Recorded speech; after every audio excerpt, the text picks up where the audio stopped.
뇌는 매우 정교한 기계와 같아서 복잡한 만큼 수많은 정보를 처리하는 가공할 만한 능력을 지녔습니다.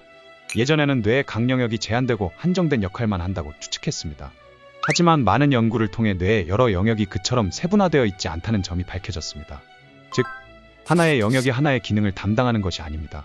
뇌는 수많은 고속도로, 국도, 인도, 골목길이 서로 연결된 거대하고 밀집한 도로망과 같습니다. 또한 뇌의 기능은 특히 우리의 환경에 민감합니다.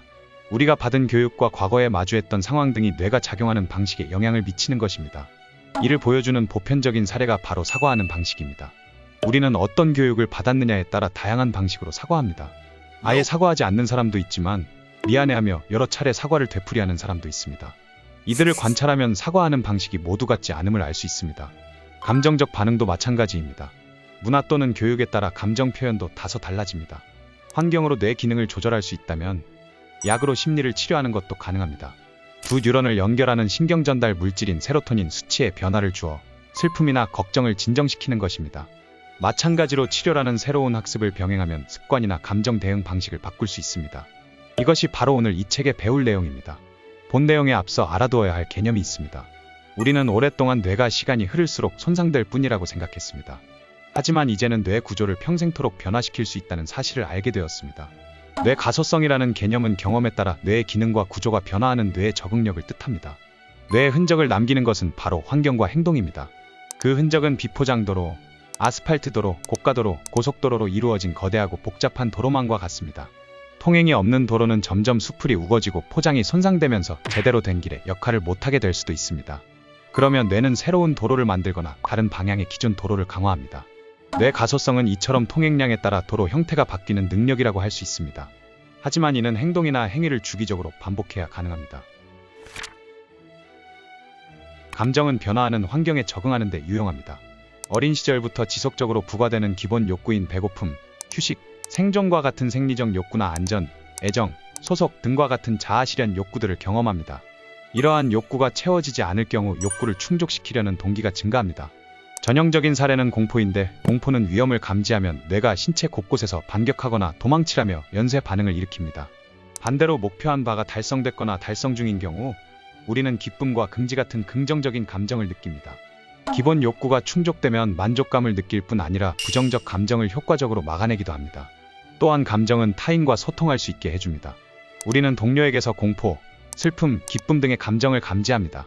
상대방의 말, 표정, 태도를 보면서 뇌가 그런 감정들을 포착하는 것입니다. 이를 통해 우리는 상대방에 맞춰 행동을 조정하고 집단 결속력을 강화할 수 있습니다. 감정을 표현하는 것 또한 중요한데, 이는 감정 조절과 뇌 기능을 개선하는 데 도움이 됩니다.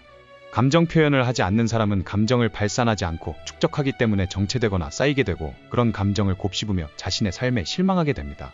그러면 우울증, 중독, 폭식증 등과 같은 심리적 장애와 두통, 과민성 대장 증후군, 고혈압 등 신체 징후가 나타나기도 합니다.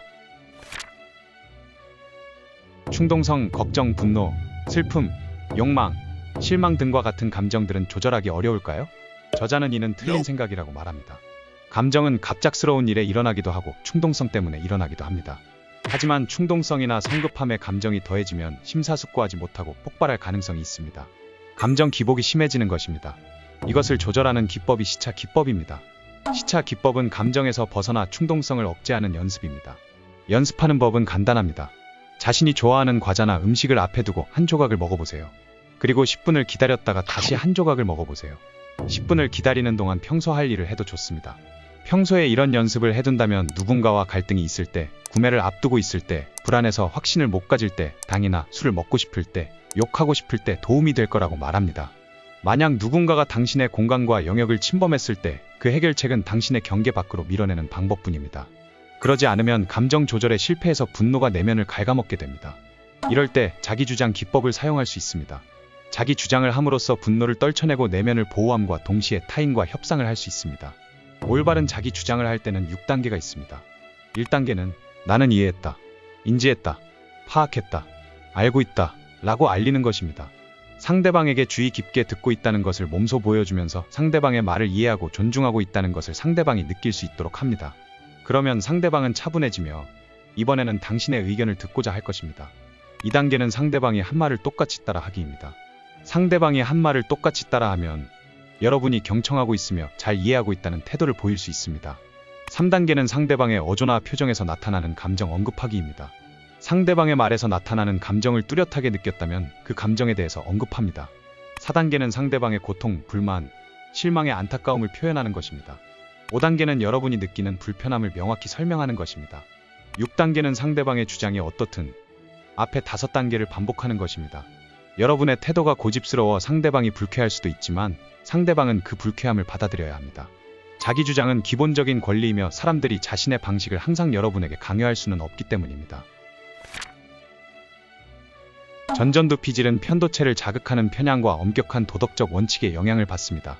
그래서 협상 테이블에 앉아 머릿속에서 소란을 피우는 모든 요소들과 토론해야 합니다.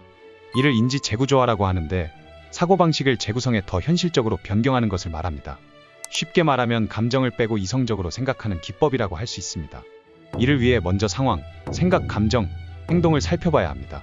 어떤 상황에서 문제가 발생했는가? 내 감정은 어떠한가? 모든 면을 고려했을 때 어떤 생각이 드는가?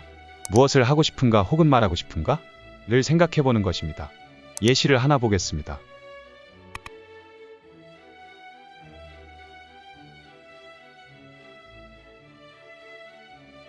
인지 재구조화를 할 때는 나에게 실질적으로 도움이 되는지, 나에게 이점은 무엇인지, 내 명분과 욕구에 도움이 되는지 살펴봐야 합니다. 위 사례에서 충동적으로 행동하면 당장은 기분이 좋아질 수 있지만 다른 사람이 나를 미친 사람으로 보는 등 다른 문제가 발생할 수 있습니다. 따라서 내 생각을 뒷받침하는 유리한 근거와 불리한 근거를 모아서 어느 쪽이 더 우세한지 판단해야 합니다. 책에 더욱 자세한 사례가 나와 있지만 이 중 몇 가지만 근거를 생각할 수 있는 질문들을 보겠습니다. 주변 사람들은 내 생각이 옳다고 여길까? 어떤 점에서 동의하고 동의하지 않을까? 가능성이 있는 최악의 경우와 최선의 경우는 무엇일까? 어떤 경우가 더 현실적일까? 최악의 경우도 받아들일 만한가? 같은 문제를 겪고 있다면 왜 그런 일이 반복되는가? 이 문제를 어떻게 해결해야 하는가? 친구가 지금 내 입장에 처했다면 어떻게 조언할 것인가? 나 자신을 대하듯 친구에게도 가혹한 조언을 건넬까? 이 모든 것이 나의 목표와 가치관에 부합하는가? 사람들 중에는 우유부단하거나 결정장애를 겪고 있는 사람이 있습니다. 그 이유는 실수나 실패에 대한 불안함이나 자신감 부족일 수도 있고 좋은 선택지들이나 나쁜 선택지들밖에 없는 상황에 처한 것일 수도 있습니다. 우유부단에서 벗어나 최선의 결정을 하기 위해 의사결정 기법이란 것이 있습니다. 의사결정 기법에는 단계별로 생각하며 어떤 선택을 해야 하는지 알아내는 것입니다. 첫 번째는 현재 마주한 문제, 내가 원하는 욕구, 근본적인 걱정에 대해 명확한 견해를 지니고 있는가입니다. 두 번째는 감정적 혼란에서 벗어나야 합니다. 그렇지 않다면 불안과 충동성에 의해 잘못된 선택을 할 수 있습니다. 세 번째는 문제나 욕구에 대한 충분한 정보를 찾고 고려할 시간이 있는지 알아야 합니다. 정확한 정보를 통해 최선의 결정을 내리고 싶다면 시간을 들여 정보를 찾아야 합니다. 하지만 불안감 때문에 끊임없이 방대한 정보를 찾으려고 해서는 안 됩니다. 또한 주변 사람들에게 확신을 구하려는 행위도 자제해야 합니다. 네 번째는 내가 궁극적으로 이루고 싶은 목적이 무엇인지 항상 유념하면서 지금 내린 선택이 그 목적을 달성하는 데 도움이 되는지 방해가 되는지 따져봐야 합니다.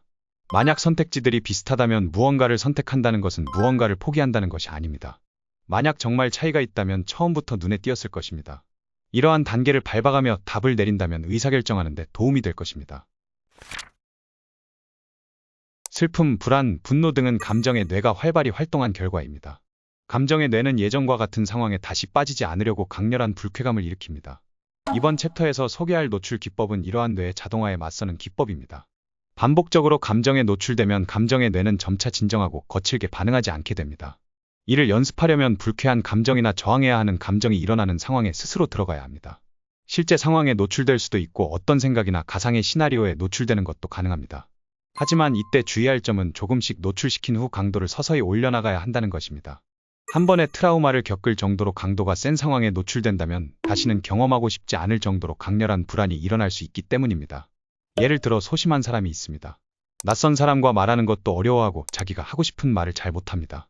그런 경우 단계별로 강도를 서서히 높여서 점차 개선해 나가는 것입니다. 1단계는 빵을 구입합니다. 2단계는 길에서 마주친 이웃에게 말할 겁니다. 3단계는 커피 자판기 앞에서 동료에게 말을 건넵니다. 4단계는 구입한 빵을 교환합니다. 5단계는 멋지다고 생각하는 이웃 사람에게 말할 겁니다.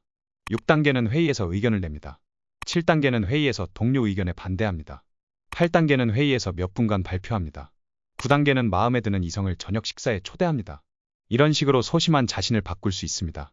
하지만 이 사례는 실제 상황에 노출되는 경우입니다. 때론 이 방법은 너무 강하거나 조작하기가 너무 복잡합니다. 그럴 때는 눈을 감고 두 번째 노출 방법인 상상 속에서 노출하기를 해볼 수 있습니다. 머릿속에서 앞서 말한 것처럼 상상으로 훈련해 보는 것입니다. 그러면 불안이 커져서 최고조에 달했다가 시간이 지나면서 가라앉을 것입니다. 상상 속 노출은 휴식과 이완을 함께하면 효과적입니다. 상상 속 노출에 성공하고 싶다면 다음 4가지를 지켜야 합니다. 첫 번째는 무미건조한 이미지가 아니라 재난 시나리오에서 볼 수 있는 극한의 결말과 같은 강렬한 이미지를 선택해야 합니다.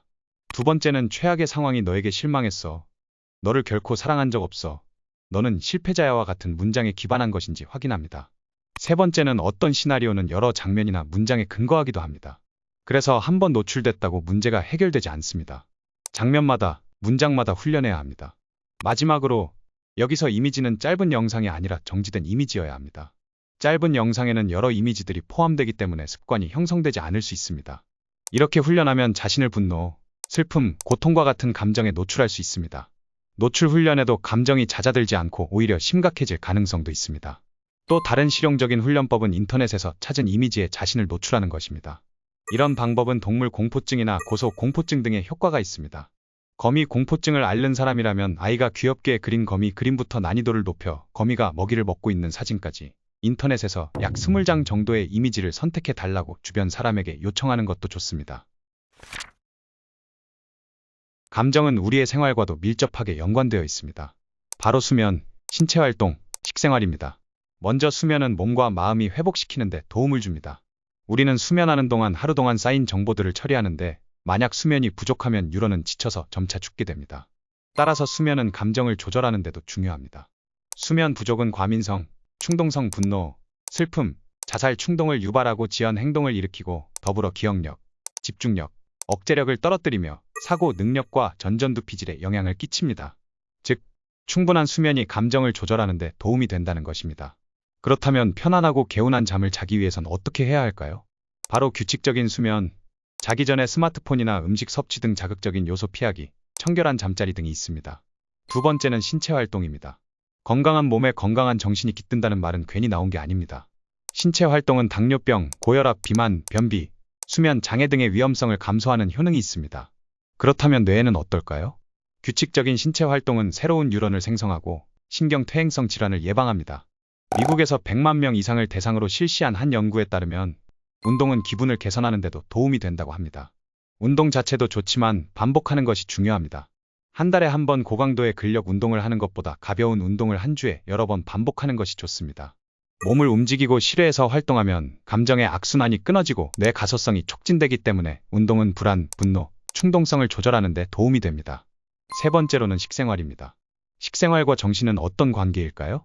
균형 잡힌 식생활은 뇌 활동에 중요합니다. 연구에 따르면 장내 미생물군이 정신 건강에 영향을 끼친다는 사실이 밝혀졌습니다.